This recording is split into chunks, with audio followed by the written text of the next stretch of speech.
Bismillah ar-Rahman ar-Rahim.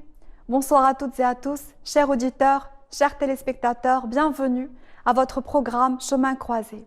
Je suis ravie de vous retrouver ce soir pour un nouvel épisode de ce programme. Vous savez, Dieu est toujours et à jamais bien informé. Il est instruit de sa création. Et rien, absolument rien, n'échappe au Très-Haut, puisqu'il englobe toute chose de sa science.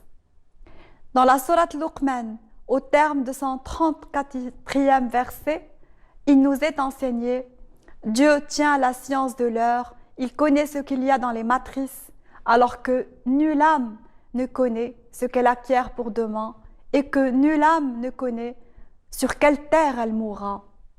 Dieu est le connaissant et l'informé. » D'après les savants, ce nom divin a deux significations. D'une part, le bien informé est celui qui possède la science de la nature intime de toute chose. Et d'autre part, Al-Khabir est celui qui informe et qui instruit. De la première interprétation, c'est-à-dire celle qui considère que cet attribut définit Dieu comme étant le savant de toute chose, nous pouvons citer les versets suivants pour une meilleure compréhension du nom. Par exemple, comment ne connaîtrait-il pas lui qui a créé, outre qu'il est le subtil, l'informé?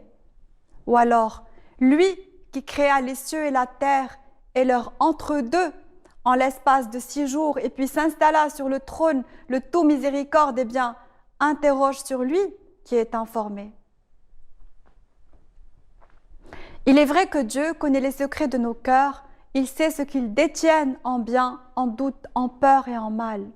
Il est informé de ce que nous faisons, de ce que nous convoitons, de ce que nous souhaitons et de ce que nous redoutons. Dieu est savant de toutes choses. Pour n'importe quel être humain, tout savoir ou connaissance nécessite obligatoirement une recherche, un effort. Ainsi, l'expérience et le travail sont des étapes obligées et nécessaires pour toute personne qui souhaite et désire obtenir un savoir. Dieu lui est savant en premier. Il sait, sans chercher à savoir, il possède la science bien avant qu'elle ne le soit.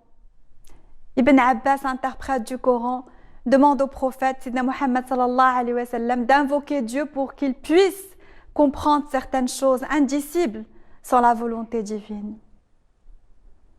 Il reçoit de la part du Très-Haut le don et l'intelligence pour mieux interpréter les différents versets coraniques. Certes, celui qui aspire à voir les choses telles qu'elles sont réellement doit s'empresser de prier Dieu afin d'obtenir ce don, cette facilité, parce que c'est un cadeau. Sidna Muhammad sallallahu alayhi wa sallam ne cessait d'invoquer le Très-Haut pour être mieux informé quant à la réalité des choses. Il savait l'importance de ce pouvoir parce qu'il permet à tout être de rester proche de l'essence. En réalité, le fait que Dieu soit informé de tout implique forcément qu'il est partout. Assurément, tout croyant ressent cette sensation intense de la présence apaisante de Dieu. Parfois, même sans en prendre réellement conscience, les individus éprouvent ce sentiment intense qui témoigne de la proximité divine.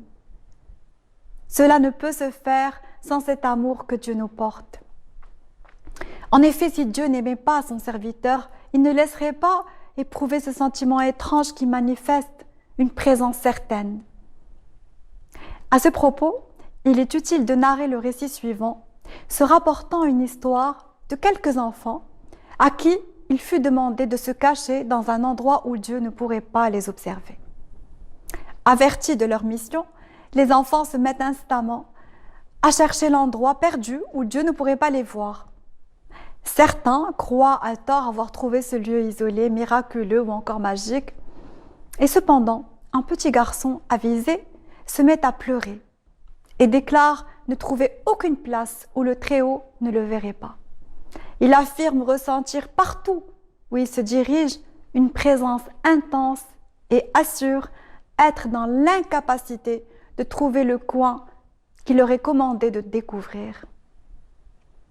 Certes, pour toute personne possédant la foi, comme cet enfant, vivant cette croyance en Dieu, cette histoire n'est que l'expression de ce qui est ressenti dans son quotidien. Parce que réellement, pour tout homme ou pour toute femme de foi, Dieu est tout et il est partout. Il est surtout présent dans les cœurs, car c'est au plus profond de notre cœur que nous ressentons sa présence surtout. Les croyants sont conséquemment conscients de la puissance divine et de sa présence constante et de sa science illimitée.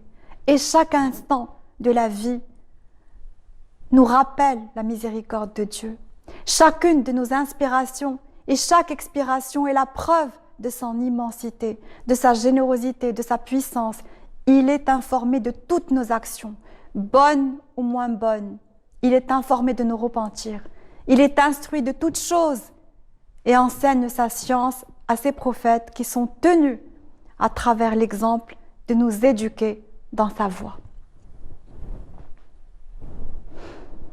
La science religieuse est à la portée de toute personne qui désire du plus profond de son être savoir et connaître le chemin qui mène à Dieu et au Très-Haut.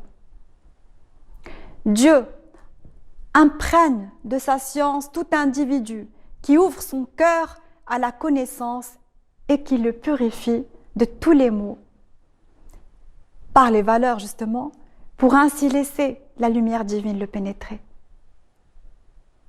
En effet, un cœur saint comprend mieux le message divin. Et seul un être qui est à la recherche de la science peut mieux assimiler la révélation et les paroles prophétiques. Nous avons besoin d'un cœur saint, purifié par les invocations, pour vivre dans le respect du message divin. Dieu est certes informé de tous les sacrifices que nous réalisons pour nous rapprocher de lui, de sa voie. Il est connaisseur de toute action effectuée dans le but de lui plaire. Enfin, Dieu sait les efforts que nous fournissons pour être à sa proximité. Et face à ces croyants persévérants, le Très-Haut donne avec abondance. Il leur ouvre les portes du savoir et les couvre de sa miséricorde. Pour réussir à ressentir pleinement le message divin, il faut vivre dans le souvenir perpétuel de Dieu. Tant que nous sommes convaincus de la portée de cet attribut divin, Al-Khabir, nous ne pourrons jamais éprouver un sentiment de solitude. Ayant pris fortement connaissance de ce nom divin, nous ne pouvons que ressentir la paix et la sécurité. Toute personne a besoin de se sentir protégée.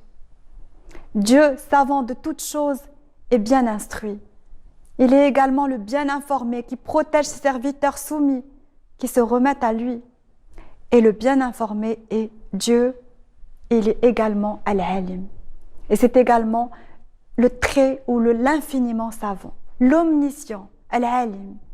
Et Al-Alim est l'un des 99 noms de Dieu que nous retrouvons dans la majorité des versets coraniques et j'aimerais aussi en parler. Il est construit, selon les savants en islam, sur une forme qui renforce et intensifie l'effet exprimé. Selon le traducteur Maurice Gloton, la racine Alif Lam Mim de l'attribut divin Al-Alim contient deux sens dominants. Le premier inclut l'action de marquer et de distinguer, et le second, il implique le fait de discerner, signifier, avoir conscience et connaître. Dieu est certes omniscient.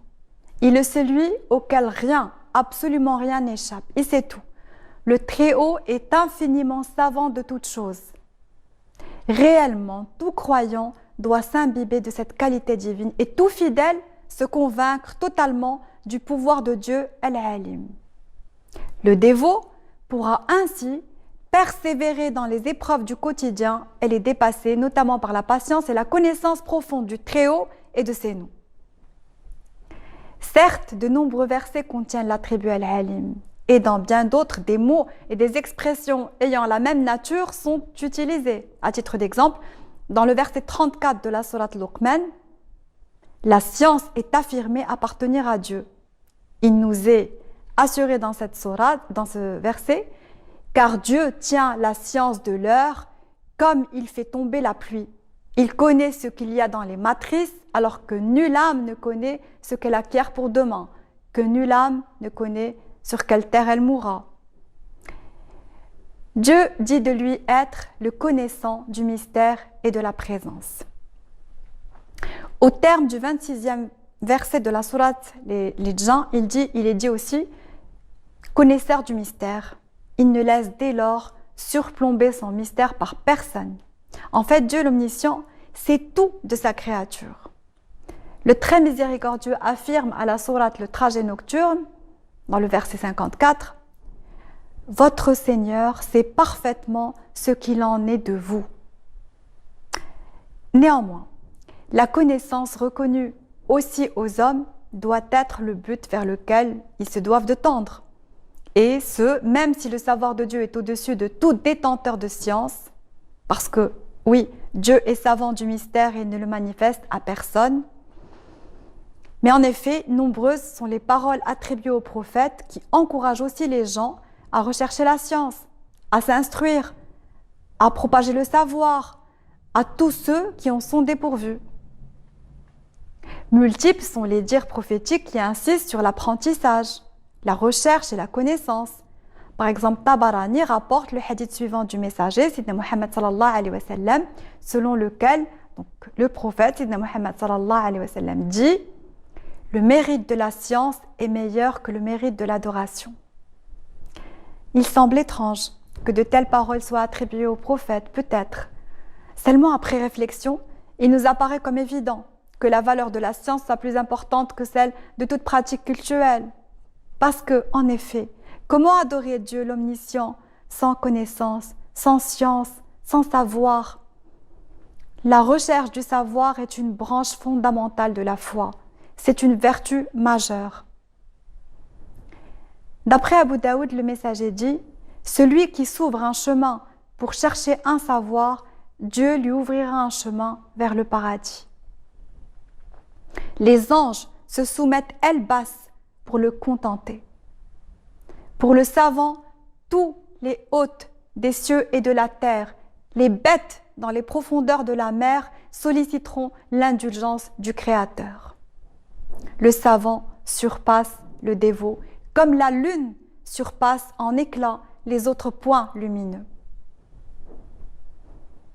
Aussi dans le Coran, il nous est recommandé « Instruisez-vous auprès des gens de science si vous n'en êtes pas. » Voilà, la valeur de la religion est fondamentale. L'islam élève le mérite de la science et de la recherche et du savoir. Cette religion, l'islam, encourage à l'éducation, à la culture, et ce depuis plus de 14 siècles. Pour le messager, apprendre, s'instruire et enrichir son esprit est bien plus digne d'éloge et de récompense que tout acte d'adoration ou de pratique cultuelle. Voilà tout pour ce soir. Merci de m'avoir suivi. Restez avec nous pour la suite de nos émissions sur As-Sadissa. Dans l'attente de vous retrouver très vite, même chaîne, même heure, je vous dis prenez soin de vous et encore merci.